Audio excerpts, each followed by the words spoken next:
네, 안녕하세요. 노종건입니다. 네, 닮았죠, 그렇죠? 네, 지금 이제 좀 시간이 좀 지나다 보니까 많이들 좀 처지시는 것 같아서 네, 저는 조금 분위기 전환을 좀 해보고 들어갈까 싶습니다. 저는 어떤 걸 가르치냐보다는 어떻게 가르치냐에 대해서 조금 설명회를 해보고 싶어요. 그래서 어떤 걸 가르치냐? 대수만 가르칩니다. 지금 이번 겨울에는 저는 기본반 전문이라고 이야기를 했고요. 기본반이다 보니까 선행을 할 이유보다는 지금 당장 눈앞에 닥친 걸 위해서 대수만 전부 다 깔아놨습니다. 그래서 아침에 들을 수 있는 뭐 윈터 스쿨부터 시작해서 정규반 단대부고와 그 이외의 연합도 같이 하고 있다고 생각해 주시면 될 것 같고요. 제 소개 간단히 하고 그 다음에 어떤 방식으로 저는 수업을 하는지에 대해서 말씀드리겠습니다. 저는 SNT에서 고등수학 강사를 하고 있고 대성 컨텐츠 평가단 맡아서 하고 있고요. 대성 컨텐츠에서 나오는 것들을 미리 받아서 보고 피드백이나 자문을 해주는 역할을 하고 있다고 보시면 될 것 같습니다. 그리고 이투스북 검수위원도 같이 역임하고 있는데요. 요거 같은 경우에도 고쟁이 들어보셨죠? 네, 고쟁이. 고쟁이의 대수 파트를 검수했습니다. 네, 그래서 요번에 깔리는 전부 다 대수에 대해서 정확하고 세심하게 가르칠 수 있다. 이렇게 생각해 주시면 될 것 같습니다. 자, 그럼 학기 중에 무엇이 1등급을 가로막는가? 모두가 1등급이 목표잖아요. 사실 근데 지금 기대치보다 조금 아이들에게 실망을 하신 분들도 많으실 것 같아요. 다시 올라갈 수 있는 기회입니다. 어떤 것 때문에 1등급이 막혔는지 한번 설명해 드리고 어떻게 1등급으로 올라갈 것인지에 대해서 말씀드리도록 하겠습니다. 수학적인 언어 소통이 불가능합니다. 이게 무슨 뜻인지를 몰라요. 아이들이 해석을 엉뚱하게 하는 경우도 있고요. 잘 모르니까 읽지조차 않는 친구들도 있습니다. 그 친구들은 개념의 부재가 되어 있는 친구들이고요. 그 개념 강의를 어떻게 풀어나갈 것인지는 조금 이따가 다시 한번 말씀드리겠습니다. 개념이 미완성인 상태로 학기 중으로 넘어가면 어떻게 되냐면요. 반복학습을 시키겠죠. 당연히. 학교 내신에 맞게 반복학습이 되는데 읽을 줄 모르는데 계속 똑같은 것만 반복하면 의미가 없다고 저는 생각이 됩니다. 그리고 만약 개념이 어느 정도 되어 있어도 생김새가 어려운 문항, 겉보기에 하기 싫은 문항은 그냥 별표 치고 넘어가 버리지 않을까요? 그죠? 그래서 선생님들이 선별에서는 좋은 문항인데도 읽지조차도 않고 별표 치고 수업 동물원에 이제 동물들 구경하러 수업 들으러 그냥 간다고 생각하시면 될 것 같아요. 그러면 이를 어떻게 해결할 것인가? 개념학습을 위한 마지막 골든타임이라고 저는 생각이 듭니다. 그래서 배운 개념을 과연 어디까지 깊게 나만의 언어로, 그러니까 선생님과 학생이 소통할 수 있고 이건 이렇게 쓰는 거였지, 저건 저 뜻이었지, 이런 식으로 자기만의 언어로 사용할 수 있어야 돼요. 그리고 특이한 발상이나 아까 이전에 나동화 선생님께서도 한번 말씀을 해주셨는데 특이한 발상이나 속해법이 아닌 한 줄씩 정확하고 개념에 입각한 문제풀이 연습을 시킬 건데요. 그런 속해법을 쓸 수 있는 선생님 대단하시지만 저희 아이가 받아들일 수 있어야 저희 아이도 대단해지는 거기 때문에 개념부터 정직하게 가르치겠습니다. 그래서 어머니들께 한번 물어볼게요. 개념서를 문제집처럼 풀진 않았나요? 개념서 다들 있으시죠? 집에. 그러면은 아이들 개념서 한번 펴보시면은 개념서에 밑줄이라도 쳐 있는지 아니면 개념을 한번 읽어봤는지 아니면 써보기까진 절대 없을 것 같거든요. 제 생각엔. 그래서 개념서인데도 불구하고 뒤에 예제, 유제부터 풉니다. 왜냐하면 예제, 유제 개념 정확하게 몰라도 개념서는 풀리거든요. 그래서 동그라미 치고 세모 치고 넘어가는 경우가 굉장히 많아요. 그래서 저는 어떻게 하냐면요. 개념서 자체를 뜯어버린다고 생각하시면 될 것 같아요. 기본에 충실해야 되는 아이들에게 개념서를 아무리 열심히 적어봤자 읽지를 않습니다. 그래서 저는 쓰게 시킵니다. 요거는 아이가 직접 쓴 자료고요. 제가 판서 수업을 하면서 아이들이 직접 이런 식으로 써 내려간다고 생각하시면 될 것 같습니다. 그리고 제가 직접 이제 써서 준 게 아니기 때문에 빈 공간들이 있을 거예요. 그 부분들은 이제 윈터 같은 경우나 따로 클리닉 시간에 제가 첨삭을 합니다. 문제풀이 첨삭이 아니고요. 개념 첨삭을 시킵니다. 그래서 요거는 이제 초안은 아니고요. 아이가 해오고 나서 제가 첨삭을 다시 해주고 또 써옵니다. 그리고 나서 어떤 개념을 썼는지 어떻게 썼는지에 대해서 첨삭을 문제풀이에서도 적용을 한다고 보시면 될 것 같습니다. 그래서 제가 개념을 어떻게 해야 되냐면요.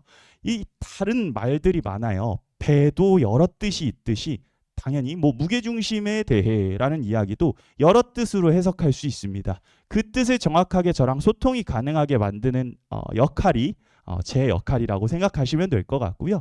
다음 문제점 두 번째로 가다 보면 이제 단어의 뜻은 알지만 문장의 뜻을 모르는 경우들이 있죠. 그래서 뭐 케이크에 촛불을 부는 날이라고 했는데 애매하게 번역이 되는 거예요. 케이크는 밀가루고 뭐 촛불 불까지밖에 번역이 안 되고요. 불어서 없애는 거 소화. 그럼 소방관인가 이런 식으로 엉뚱하게 해석을 하고 나 이거 못 풀어 이러고 넘어가는 거죠. 그래서 수학도 언어라고 생각하시고 그다음에 소통이 돼야 문제 풀이를 내려가는 게 풀이 과정을 적을 수 있다. 이렇게 생각하시면 될 것 같습니다. 이런 부분을 제가 지적해서 이런 식으로 하나하나 어떤 거에서 어떤 거였지 이런 거는 요렇게 했었지 우리 저런 건 요렇게 했었지 하는 식으로 하나하나 쓰임에 맞게 피드백을 해서 아이들에게 조금 더 하나씩 한 단계씩 어려운 문제로 올라갈 수 있도록 강의를 한다고 보시면 될 것 같습니다. 그리고 이전 문제도 이런 식으로 어떻게 뜯어야 되는지를 해석해 주고요. 비슷한 문제들이 교재에는 들어가 있습니다. 요거 같은 경우는 평가원 기출 같은 거를 넣었고요. 그 다음에 옆에는 이제 파락군 기출로 비슷한 문항들 넣어서 이걸 어떻게 했었는지 그리고 번호대 한번 봐주시면은 7번이에요. 7번 다음에는 59번과 65번이 있죠. 잊어버릴 때쯤 됐을 때 다시 복습하신다고 생각하시면 될 것 같습니다. 그래서 저는 필수 개념 노트, 학생 개개인별 서로 다 각자 다른 개념 노트가 들어갈 거고요. 제가 모두 다 첨삭합니다. 그리고 수업이 다 끝나고 수업이 다 끝났을 때는 제가 직접 적은 노트도 아이들에게 주기는 하는데 어차피 본인 노트가 있어서 그렇게 제 노트까지는 바라지는 않는 것 같아요. 네. 그래서 주요 문항을 정복하는 게 목적이고요. 학평 및 기출 정복 이렇게 역대 학평 문제랑 강남권, 파락군 기출 문제 이런 식으로 섞여 있다고 생각하시면 될 것 같고요. 그럼 어려운 문제는 안 다루냐? 아예 도전조차 안 하는 거냐? 너는 개념만 적냐? 이건 아니고요. 킬러 문항이라고 도전을 했는데 아주 진짜 정답률이 뭐 1%짜리 이런 킬러 문항까지는 아니어도요. 킬러 문항이라고 불릴 수 있는 문항들을 학습했던 발문 해석을 바탕으로 겉보기에는 어려워 보이지만 해석하면 그만큼 어렵지 않은 문제들부터 시작해서 킬러 문항을 도전시킵니다. 그래서 관리 같은 경우는 클리닉 과제 출결 피드백이고요. 피드백 같은 경우는 제 브로셔 뒤에 보시면 어떤 식으로 피드백을 드리고 있다라고 보실 수 있는데요. 피드백도 자세하게 길게 상세하게 드리고 있는 편이고요. 출결 같은 경우는 결석 시 동영상을 제공을 다들 하시죠. 근데 그 동영상 안에 아이가 이전에 숙제를 했던 걸 저한테 보내주면 그 숙제에서 틀렸던 거나 모르는 거를 따로 적어뒀다가 수업 안에 녹여냅니다. 그러면 결석을 했던 친구지만 질문이 수업 안에 들어가 있는 게 되겠죠. 그래서 이런 동영상도 제공을 해드리고 있다라고 생각하시면 될 것 같습니다. 1학년 수강 제자들, 저는 이제 단대부고 A반을 맡고 있고요. 수강생 중 약 50% 정도가 15점 이상 상승을 했다. 단대부고 실전 모의고사에서 의미 있는 15문항 중 9문항을 적중했다. 문제 수는 더 많은데 앞부분은 모두가 적중할 수 있는 문제라서 그걸 제하고 말씀을 드린 거고요. 어떤 문제가 적중됐는지는 브로셔에 보시면 제 실전 모의고사에서 어떤 게 어떤 부분으로 적중을 했구나라고 아시면 될 것 같습니다.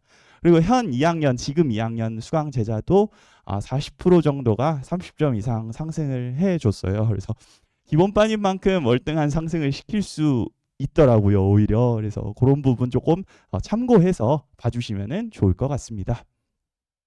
그리고 시간표 안내입니다. 대수 기본반이고 화목토 이렇게 12회로 구성이 되어 있고요. 대부분 과제는 아까 말씀드렸다시피 저와 남아서 클리닉 시간에 모든 걸 마치고 귀가한다고 보시면 될 것 같고 개념 노트만 한번 다음 시간 전까지 작성해서 오면 제가 다시 한번 피드백하는 식으로 수업이 진행될 것 같습니다. 단대부고 대수반 정규반을 저는 이렇게 맡고 있고요. 요때 과제량은 요 정도 된다라고 보시면 될 것 같아요. 그리고 연합 정규반도 똑같은 방식으로 구성이 되어 있다. 그래서 커리큘럼도 거의 유사하게 진행이 된다고 보시면 될 것 같습니다. 그리고 제가 말씀드리고 싶은 게 있는데, 저는 강사를 하면서 즐거웠던 게 제가 학생 때 당했던 걸 이제 드디어 아이들에게 고통스럽게 할 수 있는 부분이 행복한 그런 강사입니다. 그래서 가장 힘들고 험한 길이 제가 걸었을 때는 결과적으로는 꽃길이었다고 생각을 하고요. 그 다음에 제 모토가 이제 수학의 추월차선 이렇게 쓰여 있는데, 가장 빠른 길은 등산로도 보시면 가장 험한 길이에요. 그래서 그 길을 저희 아이들과 제가 함께 걷겠다 해서 자녀분들, 소중한 자녀분들 꽃길만 걷게 그렇게 만들겠습니다. 감사합니다.